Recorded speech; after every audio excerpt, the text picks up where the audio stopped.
He was running late for the interview that could save his life when he saw a woman crying beside a broken car.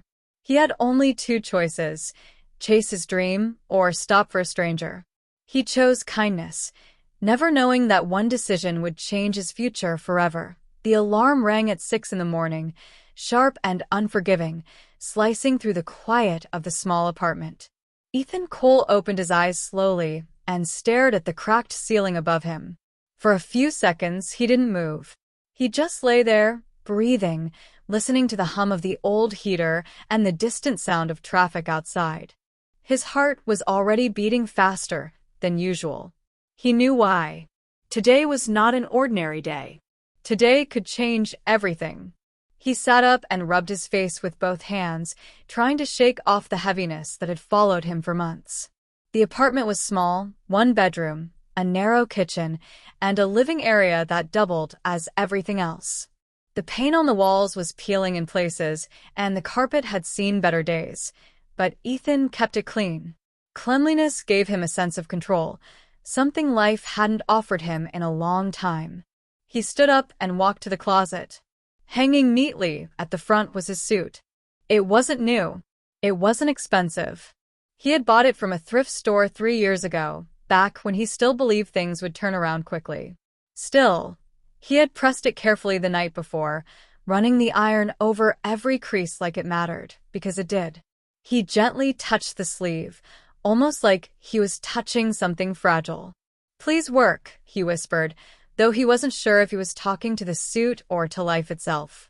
In the kitchen, he poured water into the coffee maker and scooped the last bit of ground coffee from the jar. He made one slice of toast, plain, no butter. He didn't mind. Hunger had become familiar. As he ate, his eyes drifted to the small photo frame sitting near the sink. It was a picture of his mother. She was smiling in it, the kind of smile that made you feel safe. That picture had been taken years ago, before the hospital rooms, before the long nights, before the goodbye he still wasn't ready to accept. She had been everything to him. After his father passed away, she worked 2 jobs to make sure Ethan could go to school, could dream, could believe in a future bigger than their struggles. "I've got a big interview today, Mom," he said softly, his voice barely above a whisper. "The kind that fixes things." He imagined her standing there, arms crossed, nodding proudly. "You've got this, Ethan. Just be kind and be honest."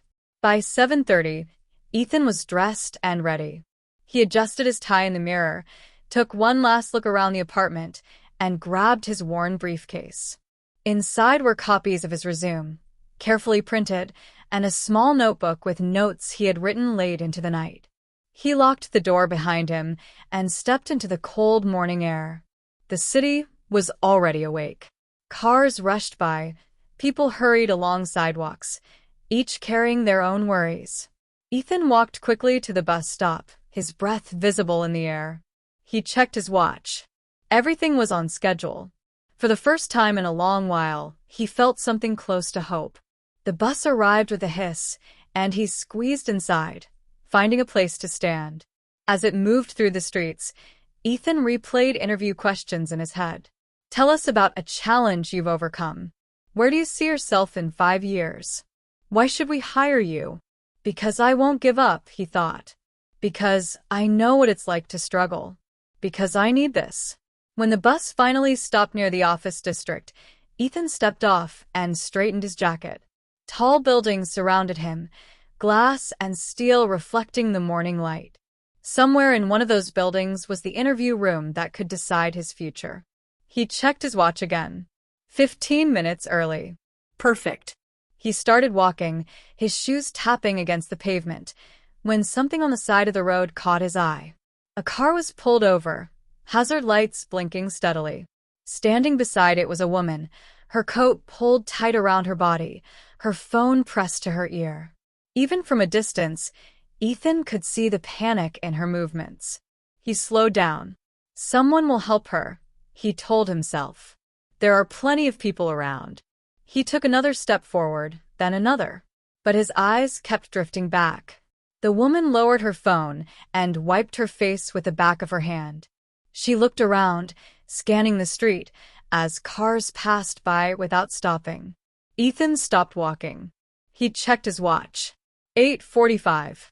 His chest tightened. If he stopped, he would be late. If he was late, he might lose the interview. If he lost the interview, he didn't know what he would do next. Just keep walking, his mind said. You can't save everyone. But another voice spoke too. A quieter one. One that sounded like his mother. If you can help, you should. Ethan stood there, frozen between the life he wanted and the person he was raised to be. He imagined walking away, sitting in the interview room, shaking hands, answering questions. He also imagined the woman standing there alone, helpless, wondering why no one cared. He exhaled slowly. Damn it, he muttered under his breath. Before fear could change his mind, Ethan turned around and walked toward her. As he approached, she looked up, startled at first, then relieved. Her eyes were red, her expression tight with stress. Are you okay? Ethan asked gently. My car just stopped, she said, her voice shaky. I don't know what's wrong with it. I've called for help, but they said it'll take a long time. Ethan nodded, glancing briefly at the engine. I'm not a mechanic, he said, but I can try to take a look. Her shoulders relaxed slightly. Thank you, she said. Thank you so much. Ethan popped the hood, the cold metal biting against his hands. He stared at the engine, memories of his father standing beside him years ago coming back. Check the battery. Look for loose cables. Don't panic. As he worked, the woman stood nearby, watching nervously. I'm sorry, she said after a moment. You look like you're dressed for something important. Ethan smiled faintly. Yeah, he admitted. I am. She hesitated. You don't have to do this. He looked at her, then back at the engine. I know, he said quietly, but I want to. And in that moment, as the seconds kept ticking away, Ethan didn't know that this simple choice, this single act of humanity, was already changing his life. Ethan leaned deeper over the open hood, the smell of oil and metal filling the cold morning air. His fingers moved carefully, tracing wires and connections the way his father had once taught him. Back then, they had worked on an old car in front of their house, laughing when grease covered their hands. Those memories felt distant now, but the lessons remained. Do you know what you're looking for? The woman asked, her voice polite but anxious. A little, Ethan replied honestly. Enough to know when something's wrong. He gently tugged at the battery cable, and it shifted far too easily. He frowned and looked closer. The clamp was loose and corroded, barely holding on. I think this is the problem, he said. The battery cable isn't secure. That's probably why the car died. Her eyes widened slightly. Is that bad? It's fixable, he said, then paused. But it'll need a replacement clamp. She let out a small breath of relief that quickly turned into worry. How long would that take? Ethan glanced down the street. He knew the answer before he spoke. There's an auto parts shop a few blocks back. I could get one, come back, and install it. She looked at him, guilt flickering across her face. I really don't want to make you late. He checked his watch again. 9 minutes had already slipped away since he stopped. The interview clock was ticking loudly in his mind. It's okay, he said, though his voice betrayed him slightly. Let me check something first. He closed the hood gently and walked a few steps away, pulling out his wallet as discreetly as he could. Inside were a few old receipts, his ID, and the money he had left, $27 and some coins. That was it. That was his food for the next week. His margin for survival. He stared at the bills for a long moment. You can still walk away, his mind whispered. You've done enough. But when he looked back at the woman standing by her car, arms crossed tightly around herself, eyes darting nervously at every passing vehicle, he felt something heavier than fear settle inside him. He walked back to her. I'll go get the part, he said. She shook her head immediately. I don't have cash on me. I can't ask you to. Ethan held out the money before she could finish. I've got it. Her eyes filled with tears again, but this time they weren't from panic. "I don't even know what to say." "You don't have to say anything," he replied. "Just stay here. I'll be back." He turned and started jogging down the sidewalk, suit jacket flapping slightly as the cold air cut through him. Each step felt heavier than the last. His heart pounded, not just from running, but from the weight of what he was risking. As he ran, his phone buzzed in his pocket. A reminder notification. Interview, 9 a.m. He didn't stop running. The auto part shop was small and cluttered, bells chiming as he pushed the door open. A man behind the counter looked up. "What can I help you with?" "Battery clamp," Ethan said, slightly out of breath. "Quick replacement." The man nodded, disappearing into the back. When he returned, he set a small metal clamp on the counter. "That'll be 23. Ethan handed over the bills without hesitation. The coins remained in his palm, suddenly feeling very light. As he left the shop, the reality hit him fully. Even if he fixed the car perfectly, even if everything went smoothly, he was going to be late. There was no avoiding it now. He slowed his pace for a moment, leaning against a wall, closing his eyes. "I hope this is worth it," he thought. Then he pushed himself forward again. When he reached the car, the woman's face lit up with relief. "You came back," she said, as if she hadn't fully believed he would. "I said I would," Ethan replied, forcing a small smile. He knelt down and began working quickly, hands moving with practiced urgency. The metal was cold against his fingers, and his knuckles scraped as he tightened the new clamp into place. He wiped his hands on a cloth and nodded to himself. "Okay," he said. "Try it now." The woman slid into the driver's seat, her hands trembling slightly as she turned the key. For a split second, nothing happened. Then the engine roared to life. She gasped, covering her mouth. "Oh my God," she said. "It's working." Ethan felt a wave of relief wash over him, followed immediately by exhaustion. He stepped back, letting out a breath he hadn't realized he'd been holding. She jumped out of the car and hugged him without warning. He froze for a moment, then awkwardly returned the hug. "Thank you," she said, her voice thick with emotion. "You didn't have to do any of this." Ethan stepped back, glancing at his watch. 9:10. The number hit him like a punch to the chest. "I should go," he said quietly. Her smile faltered. "Were you late for something?" "Yes," he admitted. "An interview." Her eyes widened. "Oh no. I'm so sorry. I didn't realize." "It's okay," he said quickly, though it didn't feel okay at all. "Things happen." She reached into her purse and pulled out a sleek business card, holding it out to him. "Please, take this." "I want to make it right." Ethan shook his head. "I didn't help you for that." "Still," she insisted. "At least let me thank you properly." He looked at the card for a brief moment, then gently pushed her hand back. "Just do something kind for someone else someday," he said. "That's enough for me." She studied his face, as if trying to memorize it. "I won't forget you," she said softly. Ethan nodded, stepping away as she got back into her car. He watched as she drove off, the hazard lights turning off one by one, until she disappeared into traffic. Only then did the full weight of the moment settle on him. He stood alone on the sidewalk, suit slightly rumpled, hands dirty, wallet nearly empty, interview missed. For the first time since that morning, doubt crept in. "What have I done?" he thought. He straightened his jacket anyway. Somehow, deep down, he still believed he had done the right thing. Ethan arrived at the office building with his breath uneven and his tie slightly loosened. The glass doors slid open smoothly, indifferent to the storm raging inside his chest. Everything looked calm and professional inside. Polished floors, quiet footsteps, low voices filled with confidence. It felt like a different world, one he was already slipping out of.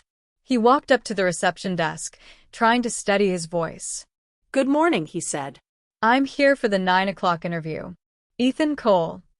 The receptionist looked up with a polite smile and typed his name into the computer. The smile faded just slightly as she checked the time. "I'm sorry," she said gently. The interview panel finished at 9:15. They've moved on to the next schedule. Ethan nodded slowly, even though the words felt unreal. "I understand," he said, surprising himself with how calm his voice sounded. She gave him a sympathetic look. "You can leave your resume if you'd like." He shook his head. "It's okay. Thank you." As he turned away, the weight of the moment finally crashed down on him. He walked back outside, the cold air hitting his face harder than before. The city continued moving as if nothing had happened. Cars honking, people rushing, life going on. Ethan sat down on a bench across the street and stared at the building. He let out a short, bitter laugh. "That was it," he muttered. "That was my chance." He replayed the morning again and again in his mind. The alarm, the suit, the woman, the blinking hazard lights. Every decision led him here. For the first time since stopping, doubt wrapped its fingers tightly around him. Maybe kindness doesn't pay rent, he thought. He stayed there for several minutes before standing up and walking away. There was nothing left to do. The next few days blended together in quiet disappointment.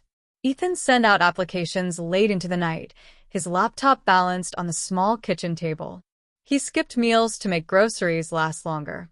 Each morning, he checked his email with a fragile hope that quickly faded. No response. No interviews. No miracles. At night, when the apartment was silent, the questions came. Why did you stop? Why didn't you just walk away? Why do the right things always cost the most? Still, every time he imagined that woman standing alone on the roadside, panic in her eyes, he couldn't bring himself to regret it completely. On the fifth day, Ethan was cleaning up after dinner when his phone rang. He frowned. Hardly anyone called him anymore. Unknown number. He hesitated, then answered. "Hello. Is this Ethan Cole?" a woman asked, her voice calm and confident. "Yes, speaking." "My name is Margaret Hale," she said. "I hope I'm not calling at a bad time." The name didn't register at first. "No," Ethan said cautiously. "It's fine." There was a brief pause before she continued. "You helped me on the roadside last Monday. My car broke down." Ethan's heart skipped. He straightened instinctively. "Yes, I remember." "I wanted to thank you properly," she said. "And I was hoping we could talk." Something in her tone made his chest tighten. "About what?" "About you," she replied. "And about the interview you missed." Ethan froze. "How do you?" "I know," she said gently. "And that's why I'm calling." His thoughts raced. I didn't even take your card." She let out a soft laugh. "You didn't. But you left an impression." There was a long silence between them. "I'd like you to come to my office," Margaret said finally. "Tomorrow morning, if you're available." Ethan swallowed. "Why?" "Because," she said, "I don't believe interviews tell the whole story." After the call ended, Ethan sat down slowly, phone still in his hand. His heart was pounding again, but this time, differently. The next morning, he stood in front of a building far more impressive than the one he had interviewed at. Hale Industries stretched across an entire city block, its name engraved in steel above the entrance. His palms were sweaty as he walked inside. Margaret Hale was nothing like he had imagined. She was composed, confident, and commanding, but her eyes were warm, familiar. The same eyes he had seen filled with panic days earlier. "You didn't recognize me, did you?" she asked with a small smile once they were seated. "No," Ethan admitted. "I had no idea." "That's what made it matter," she said. "You helped me when you thought I was just another stranger." She explained everything: the company, her role, the interview panel Ethan had missed. How she had reviewed his resume after recognizing his name. "You were late," she said, "but not careless. You were late because you chose to help." Ethan lowered his eyes. "I didn't expect anything in return." "I know," she replied. "And that's why I wanted to see you." She slid a folder across the desk. Inside was an offer. Ethan stared at it, his vision blurring. "I don't understand," he whispered. Margaret smiled. "Sometimes," she said, "character speaks louder than punctuality." Ethan sat still, the folder resting on his knees like it might disappear if he moved too quickly. The office around him was quiet, elegant, and intimidating in a way that spoke of power and long decisions made behind closed doors. Floor-to-ceiling windows looked out over the city, the same streets where people rushed through their lives without knowing how close they were to change. He opened the folder again, just to be sure he hadn't imagined it. A formal job offer. A real salary. Benefits. Stability. Everything he had been chasing for years, now sitting in front of him because of a moment he almost walked away from. "I don't think I deserve this," Ethan said softly, his voice barely steady. Margaret Hale studied him carefully. She leaned back slightly in her chair, folding her hands together. "Most people who deserve things think that," she replied. "The ones who don't usually believe they're entitled to them." Ethan swallowed. "I was late. Any other day, that would have ended everything." "Yes," she said. "And any other person would have walked past my broken car, without stopping." Her words landed slowly, deliberately. Ethan thought about how close he had come to choosing differently. How easy it would have been to keep walking and never know what might have been. Margaret stood and walked toward the window. "I built this company from nothing," she said, looking out at the city.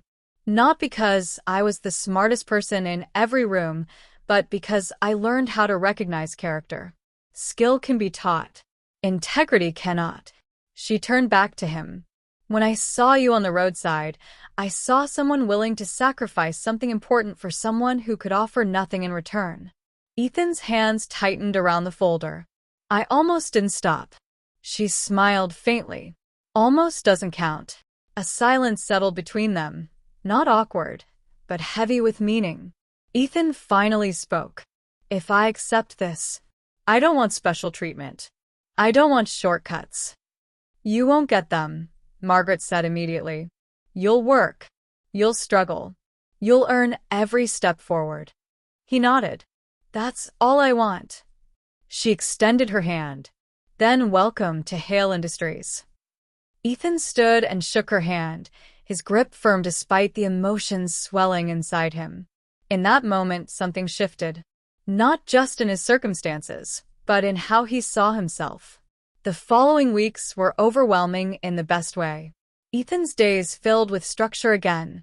Early mornings, clear expectations, and a sense of purpose he hadn't felt in years.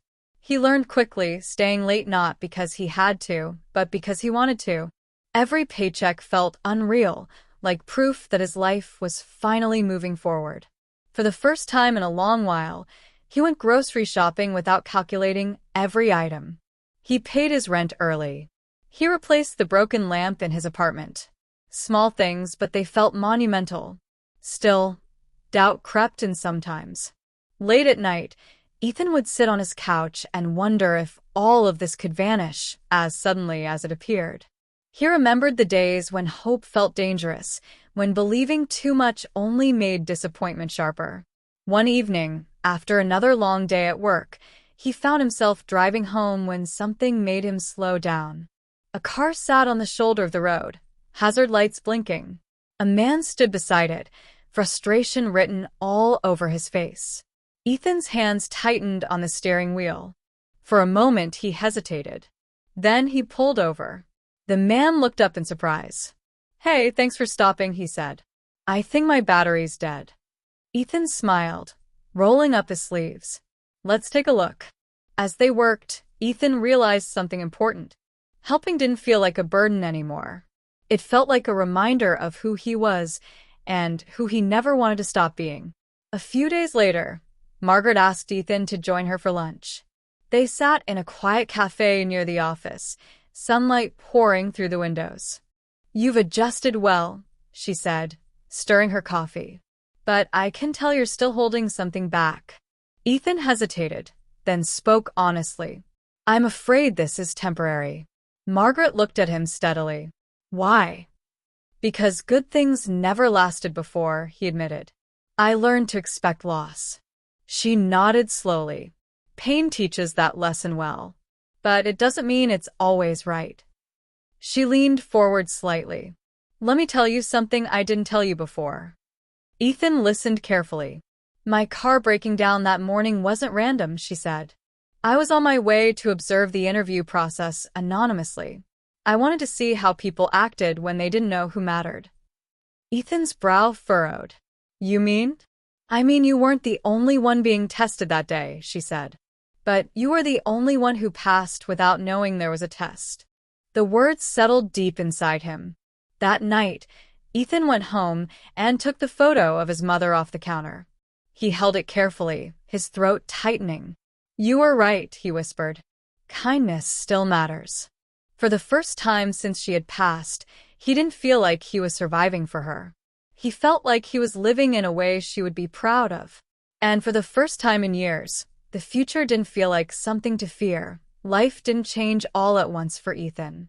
It unfolded slowly, quietly, the way real change often does. There was no dramatic montage, no sudden feeling of being complete. Instead, there were mornings where he woke up without the familiar knot of panic in his chest. There were evenings when he cooked a proper meal and realized he hadn't checked his bank balance even once. That alone felt like a miracle. At work, Ethan continued to prove himself. He asked questions when he didn't understand something. He listened more than he spoke. When mistakes happened, he owned them and fixed them. People noticed. Not because he demanded attention, but because reliability has a way of standing out in a world full of noise. Margaret kept her promise. She never gave him special treatment. In meetings, she challenged him as hard as anyone else.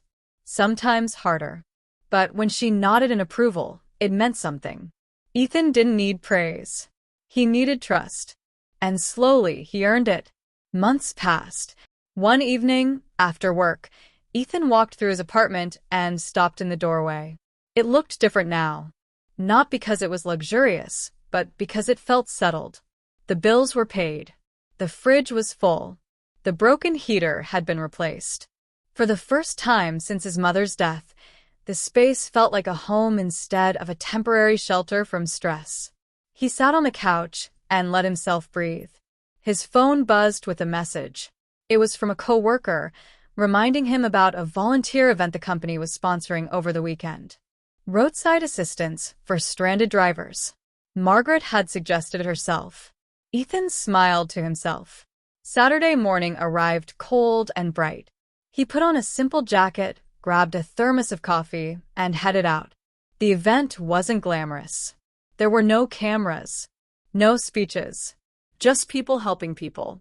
Midway through the morning, Ethan found himself kneeling beside a car, showing a young man how to tighten a battery cable. The man was nervous, clearly overwhelmed.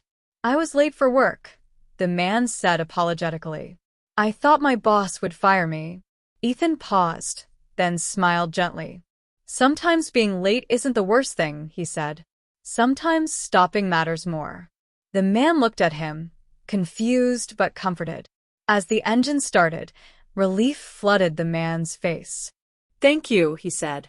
I won't forget this. Ethan stood up, wiping his hands. Just pass it on, he replied. Later that afternoon, Margaret approached him, holding 2 cups of coffee. She handed him one and gestured for him to sit beside her on the curb. You're different now, she said casually. Ethan took a sip. Different how? Grounded, she replied. Success didn't change you. That's rare. He looked out at the road, watching cars pass. I think I learned something before the success came, he said. I just didn't realize it at the time. Margaret nodded. Most people think life rewards ambition, she said. But I've learned it rewards alignment. When who you are and what you do finally match. Ethan thought about that long after the event ended. That night, he stood by his window, city lights glowing below. He held his mother's photo again, but this time he didn't feel the ache he used to. Instead, he felt gratitude. I didn't win, he said softly. I became. A year later, Ethan was promoted. Not because of the roadside incident. Not because of Margaret. But because he had grown into someone others trusted. Leadership, he learned, wasn't about power. It was about consistency. On the anniversary of the day his life changed, Ethan took the morning off. He walked the same route he had taken that day, stopping at the same stretch of road. The traffic was heavier now. The city louder. Nothing looked special. And yet, everything was different. He stood there for a moment, remembering how close he had come to walking past a stranger. How fear had begged him to keep moving. How kindness had asked for a pause. He understood something then that he hadn't before.